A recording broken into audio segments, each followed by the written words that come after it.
Curiosos, ¿cómo están? Estaba viendo un informe acerca de la basura y cómo estamos contaminando nuestros mares. ¿Saben ustedes que al parecer hay una isla de plástico, totalmente hecha de plástico en el Océano Pacífico y que tiene el tamaño de Perú? ¿Esto será realmente así?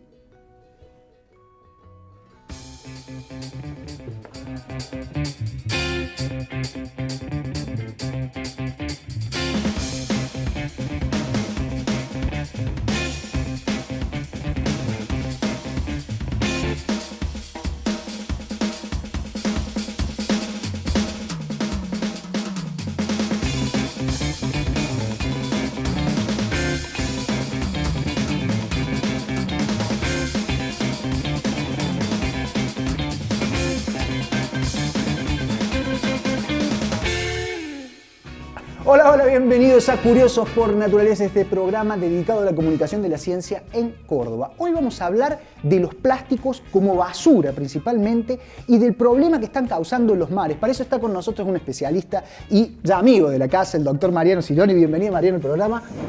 Gracias por venir. Gracias, un gusto estar acá siempre. Mariano, ¿el plástico es un problema desde cuándo para los mares del mundo? La primera vez que se produjo un material plástico totalmente sintético fue a principios del siglo pasado, 1907. La baquelita, que de hecho se conoce como, con el nombre vulgar de baquelita, distintos tipos de plástico, ese es uno. 1907, o sea, hace un poco más de un siglo, digamos, que el plástico comenzó a formar parte de nuestras vidas. ¿Y cuándo empezó a ser un problema como contaminante, como residuo, como basura? Es difícil decir cuándo empezó el problema, porque evidentemente ha de haber sido algún proceso gradual, ¿no es cierto? En un primer momento, si los productos plásticos no llegaban al medio ambiente, digamos, no generaban justamente un problema ambiental. Desde el momento en el que el plástico se incrementó en su producción, se hizo más barato, se hizo presente en nuestras vidas, en toda nuestra vida, ahí empezó a ser el problema. ¿Por qué? Justamente porque es tan barato, se lo descarta después del primer uso, lo cual es un uso gravísimo, digamos, de este recurso, que no deberíamos hacer así. Pero es allí cuando empieza a ser un problema, cuando el plástico se hace algo descartable. Lo usamos una vez y lo tiramos. Tal cual. Bueno, entonces vamos a seguir hablando sobre el plástico y sus consecuencias sobre el medio ambiente. Nosotros vamos a ir a un brevísimo corte y enseguida seguimos charlando con Mariano Cironi. Ya volvemos.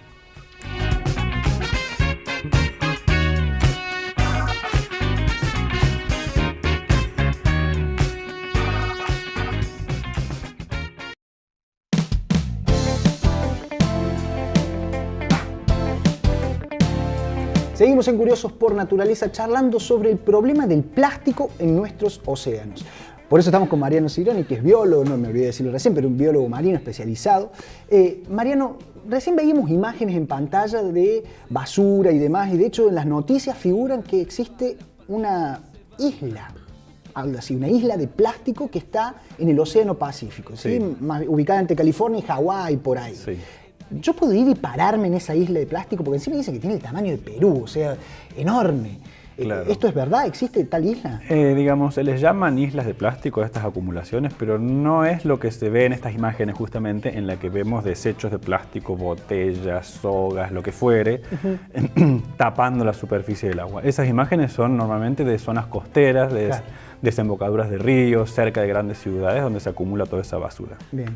Cuando esa basura luego entra al mar, comienza un proceso de degradación muy lenta y se va transformando en pedacitos muy pequeñitos de plástico. Una botella que tenía este tamaño se rompe, se degrada por el sol, por las olas, hasta que se transforma en lo que se llaman microplásticos. Ajá. Y luego esos microplásticos, que son pedacitos de plástico de 5 milímetros o menos, e incluso invisibles, se van acumulando por efecto de las corrientes marinas y por efecto del viento en ciertas zonas de los océanos. Una de esas zonas que tiene la mayor densidad de estos microplásticos es justamente la que vos mencionás, en el Pacífico Norte. Pero allí no es que uno va a ver en el mar un interminable campo de cosas de plástico flotando, sino microplásticos que tienen una densidad mucho mayor que en otros lugares del mar. Entonces no podrías ir ahí. No podría ir a pararme esa isla de plástico. Y el tamaño que, bueno, se utilizan esas comparaciones, por ejemplo, decir, que tiene una superficie similar a la de Perú. Eso depende del criterio que se use para determinar su límite. Es decir, hasta dónde se considera que la concentración de microplásticos en esta zona del mar forma lo que le llamamos una isla de plástico. Si la concentración es tal, vamos a decir, bueno, tiene tantos millones de kilómetros. Si reducimos un poco ese criterio y la concentración es menor, vamos a ampliar una mayor cantidad. Mariano, y decíamos que este plástico proviene de la degradación de plásticos más grandes, qué sé yo, botellas, otros plásticos, sí, de un montón de lados. ¿Cómo afecta estos microplásticos a la fauna marina? No está claro justamente cómo lo afecta, porque es un proceso que se está estudiando hace poco, digamos, el efecto de los microplásticos en sí. Sí, se sabe, por ejemplo, que el zooplancton, que son los pequeños organismos marinos que flotan y se mueven con las corrientes, se pueden alimentar de estas partículas involuntariamente al filtrar el agua y alimentarse de lo que se llama fitoplancton, que es el plancton formado por el material vegetal. Sí. Ingieren también estas partículas de microplástico, por ejemplo, el krill. Entonces puede estar ¿Que después se lo comen las ballenas? Claro, el krill se lo comen las ballenas, se lo comen las aves, se lo comen otros peces, que a su vez comen otros peces, que después los comemos nosotros. Entonces se va acumulando en las distintas niveles, digamos, de las cadenas tróficas, que se llaman las cadenas alimentarias, y va pasando el plástico desde lo que fue alguna vez un cepillo de dientes, una botella, una soga, una bolsa de plástico, termina en nuestra comida.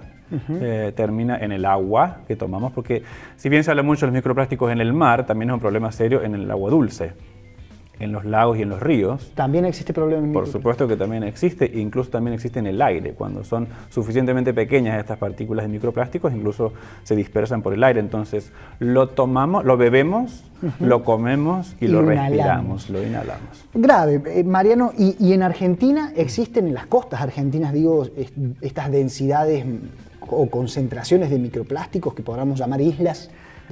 No, digamos, no en la costa de Argentina, pero sí también hay lo que se llama también, como describimos recién, estas islas de plásticos. En el Atlántico sí hay, más pequeña que la de, o mejor dicho, no tan grande como la del Pacífico, pero también hay en el Océano Atlántico. Y en la costa argentina, como en la de cualquier país en realidad, está el problema de la acumulación de los plásticos de tamaño considerable. Y estoy hablando, una de las fuentes importantes, por ejemplo, de plásticos, de basura plástica en Argentina, es la industria pesquera, en la forma de redes de pesca, sogas y cajones de pescado. Los cajones de pescado, que pueden tener este tamaño, que caen de los buques o incluso son arrojados voluntariamente desde los buques cuando se rompen y se descartan.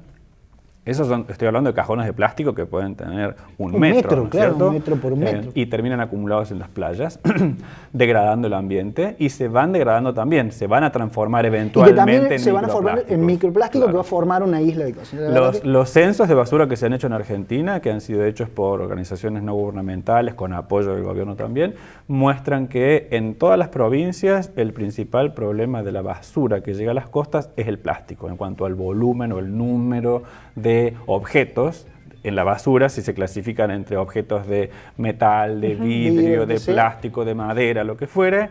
El plástico siempre es el que tiene la mayor proporción. Vamos a ver entonces un informe de José y Diego, que estuvieron averiguando más sobre el plástico y la basura.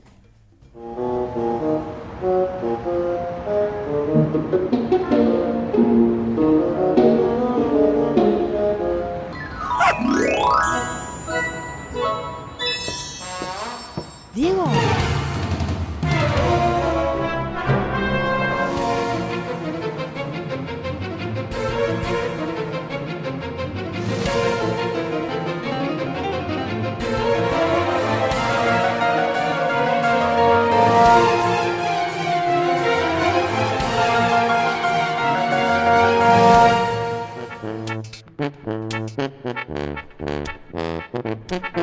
Che, Josefina, ¿a qué hora es la nota? A las 3 nos esperan a las 3. Está todo acá, ¿no? Mirá. La pelota del gato, de Fidel. Esta era la famosa pulpo de goma, la cantidad de goles que habré hecho con él. Bueno, cuidala, ¿no? Porque él juega con eso. Che, escúchame, ¿dónde puedo tirar esto a la basura? Y ahí en el tacho. ¿Y en cuál de los dos? ¿Por qué tenés 2 tachos? Y fíjate, ¿en cuál de los dos puede ser? Y acá tenés vidrio y cartones. Y acá tenés... Ah, acá. Yerba. Este otro. Claro, ¿y por qué? Y capaz que reciclás. Claro, vos no reciclás en tu casa, qué raro con los chicos que no reciclan. No. ¿Y para qué reciclar? Y me parece que está bueno, viste la cantidad de basura que se entierra en la ciudad, o sea, es realmente un problema el tema del basural. Y bueno, qué raro que ustedes no reciclen con los chicos. Pero a nivel oficial no hay nada de reciclado, ¿sí? No, oficialmente había hace un tiempo en algunos barrios, pero me parece que se dejó de hacer. Igualmente hay algunas ONGs que, viste, ponen canastos, algunos sí, con ayuda oficial, donde vos podés dejar botellas de plástico, de vidrio, o tetrabricks o latas. Y bueno, me parece que eso ayuda a disminuir el volumen de basura que hay en la ciudad. Igualmente hay una específica que se llama Green Drinks, que ellos hacen como estudios en relación a la basura en Córdoba. Capaz que ellos tengan un par de números sobre los niveles de reciclado y qué se hace, el nivel de conciencia de la gente. Y bueno, ¿Podríamos hacer alguna vez alguna nota sobre eso? si ahora que salimos a hacer un par de notas, podemos pasar por la UTN donde están ellos y bueno, hacer un par de preguntas a ver cómo está el tema. Bueno, entonces, ¿dónde lo tiro? Y elegí bien, Ah, de este lado. Acá va. adentro de la bolsa. Green Drinks es una red global que nace hace más de 30 años en Londres y se fue expandiendo alrededor del mundo. Y nosotros trajimos esta idea hace 5 años para generar espacios de diálogo abiertos a la comunidad donde se puedan vincular el sector académico, empresarial, gubernamental, sociedad civil y proponer soluciones en torno al desarrollo sostenible. En Córdoba venimos trabajando básicamente en cuestiones del objetivo de desarrollo sostenible, de ciudades sostenibles, que consiste en indicadores básicamente enfocados al tema de reciclaje. Bueno, esta temática es muy amplia, el problema de la basura en general para los cordobeses les toca bien profundamente y venimos trabajando en promover justamente prácticas de consumo y producción sostenible, de reducción de consumo, digamos, de tener un consumo más consciente y también empezar a realizar la separación diferenciada en origen para que pueda circularizar estos materiales y trascender hacia una economía circular. El tema de la tasa de reciclabilidad en Córdoba es muy baja en comparación a otras provincias y también en comparación, si hablamos de país, en comparación a otros países, debido a que no existen marcos legales adecuados para promover las prácticas de reciclaje. En cuanto a la situación de Córdoba, solamente se recicla el 1% de todas las toneladas que producimos mensualmente o anualmente. Las cifras oficiales son de 3.700 toneladas más o menos, que lo maneja en este caso el municipio. Son 3.700 toneladas que involucran a más de 160 familias cooperativizadas a través de 3 cooperativas. Con relación a la investigación que estamos realizando nosotros desde Green Drinks, bueno, vamos a hacer un mapeo de diferentes recuperadores en la ciudad de Córdoba para ver cuál es la situación en la que se encuentran y cuánto material también están recolectando para ponerlas como promedio, en promedio cuánto está recuperando Córdoba, la ciudad de Córdoba sería. De la basura el 32% es reciclable, es decir, pueden ser todo lo que es envases, papel, cartón, plástico, Tetra Pak, textiles. Y después tenés el 50% pérdida y desperdicio de alimentos y orgánicos, que eso también tiene un tratamiento de metabolismo biológico, que algunas veces nos preguntamos qué podemos hacer en casa y podríamos empezar a compostar para reducir el 50% de los residuos que generamos domésticamente y eso beneficiaría tanto a la ciudadanía como también a los vertederos, porque los vertederos están hoy colapsados. Entonces, una buena práctica es empezar a realizar compostaje, lombricultura, porque son tecnologías domésticas que cualquier interesado lo puede empezar a hacer. Y el reciclado hoy, si hablamos de cuestiones de circularización de materiales, que es algo que se tiene que empezar a hablar,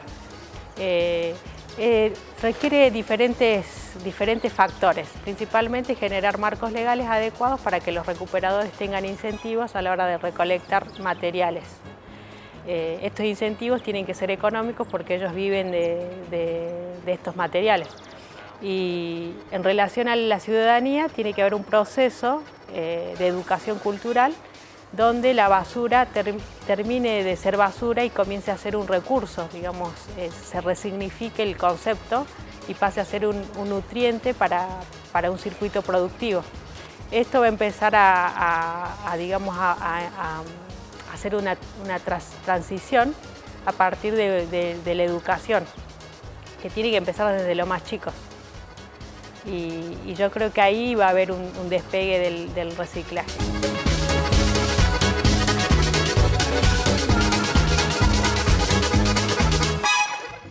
Bien, veíamos entonces el informe de José y Diego sobre la basura y el plástico. Vos dijiste, ¿no?, que el plástico es el principal desecho dentro de la basura. Si uno clasifica la basura que se están generando las provincias y demás, es el plástico. Yo calculo que tiene que haber algún tipo de acciones que por parte de las empresas, que son las que generan el plástico, y por parte de los gobiernos para mitigar el daño o la producción de plástico, al menos. Claro. ¿Existen? Sí, sin duda hay iniciativas que están tratando de reducir este problema. A mí me gustaría pensar en iniciativas que van a eliminar el problema en un mundo ideal, no solamente reducirlo. Bien. Pero sí, yo creo que hay que hacer una combinación, un trabajo combinado entre los gobiernos, produciendo legislación que sea acorde con esto, que sea una legislación que sincera y honestamente se preocupe por solucionar los problemas ambientales, y luego las empresas que producen estos productos que se adapten a esa legislación. Estoy hablando de alternativas que pueden ser, por ejemplo, los bioplásticos, ¿no? Hay un montón de plásticos distintos que nosotros lo usamos cotidianamente. No es lo mismo una bolsita de nylon que el plástico del cepillo de dientes o una parte del plástico de nuestro auto. Los autos están formados casi como en un 20% de plástico. Está en todas partes. Quiero decir, y hay otras maneras de producir el plástico, que son plásticos biodegradables, que se producen a partir de fibras vegetales o del almidón, por ejemplo, del maíz o de la papa, se puede hacer plástico. Como un ejemplo, ¿no?, de los bioplásticos que no tienen el efecto que tiene el plástico tradicional, digamos, en el medio ambiente. Entonces hay que combinar, como decía, la legislación con el compromiso de las empresas por ofrecernos la posibilidad de comprar un producto que no sea contaminante. Tal cual. Y esta legislación que existe en los supermercados, por ejemplo, de no darte la bolsa de plástico, pero cobrártela, sí. si la querés y la... Sí, ¿Sirve bueno, o no sirve? sí, sirve un poquito. Es algo por que decir ayuda, algo, es como... un granito de arena, es un poquito, pero a veces es como una pintura. Yo digo muchas veces estas acciones cosméticas, ¿no es cierto? Porque todo lo que estamos comprando adentro de ese supermercado está envuelto en plástico, entonces, y en plástico que no se degrada y en plástico que no se recicla. También el tema de reciclado es importante.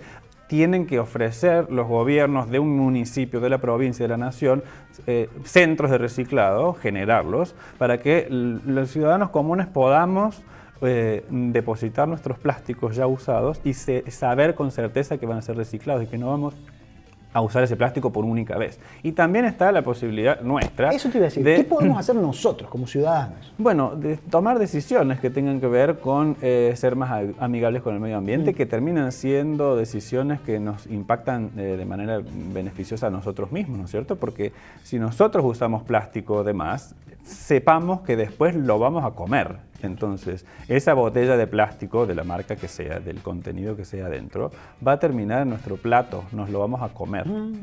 Bueno, hay que hacer a veces sacrificios, yo digo. Hay cosas que no necesitamos, muchísimas cosas que no necesitamos y que las consumimos por gusto nada más. Bueno, a lo mejor algunos gustitos podemos ir reduciéndolos y ir creando una conciencia colectiva de cambio hacia una manera de vivir más simple también, ¿no es cierto? Me encantó. Hay muchas cosas en la vida cotidiana que podemos hacer, desde llevar, por supuesto, nuestras bolsas reusables al supermercado, elegir los productos que no están envueltos en plástico, decir que no cuando nos dicen, ¿quiere una bolsita? No quiero una bolsita. Y bueno, ir por las marcas que ofrecen envoltorios, envases y demás. Ecoamigables. Claro, amigables con el medio ambiente. Está bien, entonces un trabajo mancomunado entre gobierno que ponga leyes, entre responsabilidad empresaria que dejen de producir plástico las propias empresas y también de los propios consumidores o ciudadanos de tratar de elegir productos que tengan la menor cantidad de plásticos posible y de reutilizar, por supuesto, cuando uno pueda hacerlo. Hay empresas que lo están haciendo, hay que decir, ¿no es cierto? También que hay empresas de todo un sector, digamos, que les interesa producir sus productos de manera más amigable, ¿no? Y hay ropa que se puede hacer, por ejemplo, que se hace concretamente, con restos de plásticos de las redes, por ejemplo, las redes de pesca, que se pueden transformar en fibras, que se pueden transformar en ropa linda, utilizable. Entonces también se pueden apoyar a esas empresas comprando sus productos y no comprando los otros. Me encantó. Bueno, Mariano, buenísimo. Gracias por todo lo que nos contaste hoy. Seguramente después de este programa muchos de nosotros vamos a empezar a reducir el uso del plástico, ¿no? Que como vos dijiste, al final lo estamos inhalando, comiendo, bebiendo y es un problema bastante grave. Muchísimas gracias por venir. Nos vemos en otro programa. Me encantaría. Gracias. Por favor, nosotros nos vamos a un corte, pero no se vayan porque todavía queda más. Curiosos por Naturaleza. Vendados los dos, descubrimos cómo eran las cosas. Y sin abrir los ojos nos teletransportamos.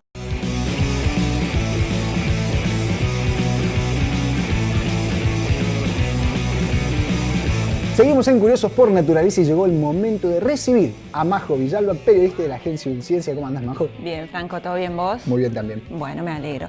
Franco, no sé si, calculo que estás enterado, este 2018 hubo muchas noticias, muchas novedades en lo que tiene que ver con arqueología, ¿no? Sí. En mayo de este año se encontró en Catamarca, por ejemplo, restos humanos que se calcula que son los más antiguos. 40.000 años. Así es, 40.000 años. Y Los hace más muy antiguos poco que se tiempo, conocen. en julio pasado, en el Cerro Colorado, aquí en la provincia de Córdoba, se encontraron una gran cantidad también de restos materiales humanos y de animales, por ejemplo, que también se calcula que son muy antiguos, además la cantidad es impresionante y en cierto modo van a cambiar un poco la visión histórica de lo que son los pueblos aborígenes de esta Sí, de acá zona. de Córdoba, porque en cuanto a sus ritos funerarios y demás, porque se cree que era de alguna manera un cementerio o algo así. Exactamente, por la gran cantidad que se encontraron. cantidad que se encontraron. Impresionante. Por eso, Franco, me pareció interesante contarles a los curiosos quiénes están detrás de estos hallazgos, cómo se hace esta disciplina, por eso vamos a hablar de arqueología pública. Bien, yo conocía la arqueología, digamos, pero arqueología pública es una distinción a la que no estoy familiarizado. ¿De qué se trata? Bueno, en realidad la arqueología pública es bastante similar a la arqueología tradicional en cuanto a los métodos y a las técnicas que utiliza para la investigación. Sin embargo, la gran diferencia, por esto pública, es el tratamiento con las comunidades de origen. A partir de la arqueología pública lo que hace es investigar los restos arqueológicos, exactamente, pero a partir del llamado, del pedido de la comunidad local que los encuentra. Y se trabaja de una forma distinta. Además, otra diferencia que tienen con la arqueología tradicional es que descentralizan un poco el rol del arqueólogo académico, del arqueólogo universitario, si se quiere, y le da también importancia al arqueólogo aficionado, así claro. es, porque en realidad son ellos los que más encuentran los restos y dan aviso de esto. Bien. Esas son las grandes diferencias. Y una de las diferencias entonces es que la arqueología pública parte desde un hallazgo fortuito, digamos, que alguien encuentra algo y que... Así es. Ahí La arqueología parte. tradicional, en cambio, hace toda una investigación, plantea una problemática y a partir de ahí tiene dónde buscar, excavar y demás. En la Universidad Nacional de Córdoba, me estaba olvidando de decirlo, desde el 2011 funciona el programa de arqueología pública que depende de la Facultad de Filosofía y está radicado en el Museo de Antropología. Desde Unciencia estuvimos hablando con sus directoras y ellas lo que nos contaron es esto, ¿no? Que ellos a partir de un hallazgo van a ese lugar y hacen toda la investigación y la excavación necesaria. Por ejemplo, en la zona de Mar Chiquita, aquí en Córdoba, esto sucede muy a menudo, es bastante común, sobre todo por la erosión que produce la bajante de la laguna. Ah, claro, porque al bajar la Exactamente. laguna quedan expuestos a algunos... Entonces los pobladores muchas veces encuentran y dan aviso a los museos locales y de allí se da aviso al Museo de Antropología. Qué bueno. Y después de este aviso, digamos, se llama al Museo de Antropología y ¿cómo sigue el camino, digamos? Bueno, lo que hay que hacer es, específicamente si son restos humanos, restos óseos humanos, hay un equipo de arqueología de rescate que se denomina, que van incluida también la policía judicial. Ajá. Si los restos tienen interés judicial, van a la morgue y son analizados por los antropólogos forenses, y en el caso de que tengan interés arqueológico, entonces aquí sí van al Museo de Antropología, donde son catalogados y estudiados. Bien. Hablaste de que son restos sensibles esto de alguna manera, ¿por qué? Sí, bueno, Franco, menos mal que me lo preguntaste, porque la verdad que este es un debate en los últimos años muy interesante, pero también muy complejo, que atraviesa no solamente a la arqueología, sino también a la antropología y a las mismas comunidades locales, ¿no? Porque hay muchas dudas, muchas discusiones al respecto de a dónde van esos restos, qué se hace con ellos, si se deben exponer, exhibir o no. Entonces, este equipo, particularmente de Arqueología Pública de nuestra universidad, lo que tiene es una perspectiva de derechos humanos, si se quiere, y no exhibe los restos, pero sí se preocupan en difundir y en divulgar por qué la no exhibición y tratar de explicar para que esto se entienda bien. Tal cual, recordemos que hace un tiempo estuvimos también con Mirta Bonin acá charlando sobre Claro. el destino de los restos en los museos, de los restos Así de es. aborígenes y demás Por que eso están en los son museos. restos sensibles, ¿no? Porque tienen que ver con mucha gente y con muchos intereses de comunidades que todavía están presentes, que están perdiendo además su identidad, entonces necesitan recuperar estos restos. Tal cual, y darle de última un final como de acuerdo a su cosmovisión del mundo y de la con muerte sus que ellos tengan, sus costumbres, con costumbres, sus formas culturales tal cual. sus ritos. Muy interesante la nota, la verdad que Bueno, estuvo Franco, me alegro. muy buena. Majo, nosotros llegamos al final del Curiosos por Naturaleza el día de hoy. Llegamos al final, pero por supuesto hablaremos de otra nota de Unciencia el próximo domingo. Claro que sí. Nosotros les decimos que, como siempre, esperamos haber estado a la altura de su curiosidad y que nos volvemos a encontrar la semana que viene con más Curiosos por Naturaleza. Nos vemos. Chao, chao. Ningún otro Don Juan que me abra la puerta cuando llego a un restaurante. En San Valentín no necesito más flores. Tú calladito, baby, todos los rumores. Lo nuestro es ilegal y no te voy